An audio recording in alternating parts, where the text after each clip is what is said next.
বিহারের এসআইআর এর চূড়ান্ত তালিকায় কোটি কোটি অনুপ্রবেশকারী খুঁজে পাওয়া যায়নি। এ রাজ্যেও খসড়া তালিকায় এখনো হদিশ মেলেনি অনুপ্রবেশকারীদের। তারপরেও অনুপ্রবেশকারীতে ছেয়ে গিয়েছে ওয়েস্ট বেঙ্গল। এ প্রচার বন্ধ করেনি বিজেপির শীর্ষ নেতা মোদী, অমিত শাহ সহ বঙ্গের কুচো নেতারা। ইলেকশন কমিশনের সদ্য প্রকাশিত তথ্য কিন্তু চোখে আঙুল দিয়ে আবারও দেখিয়ে দিল গোটাটাই বিজেপির অপপ্রচার। বিজেপি নেতাদের দাবি মতো যদি কোটি কোটি বাংলাদেশি রোহিঙ্গা এ রাজ্যে বেনজলের মতো প্রবেশ করে থাকে, তাহলে প্রত্যেক বছর এই ব্যাপক অনুপ্রবেশকারীদের নাম ভোটার তালিকায় সংযুক্ত হওয়ার কথা ছিল।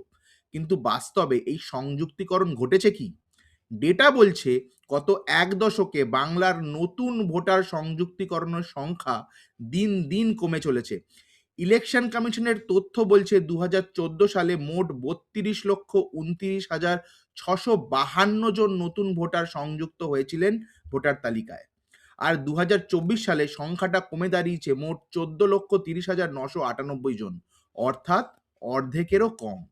এবারও 2025-এ নতুন ভোটার নথিভুক্তির সংখ্যা 2024 সালের অন্তর্ভুক্তির সংখ্যার নিরিখে অনেক কম বলেই মনে করছেন ইলেকশন কমিশন কর্তারাও।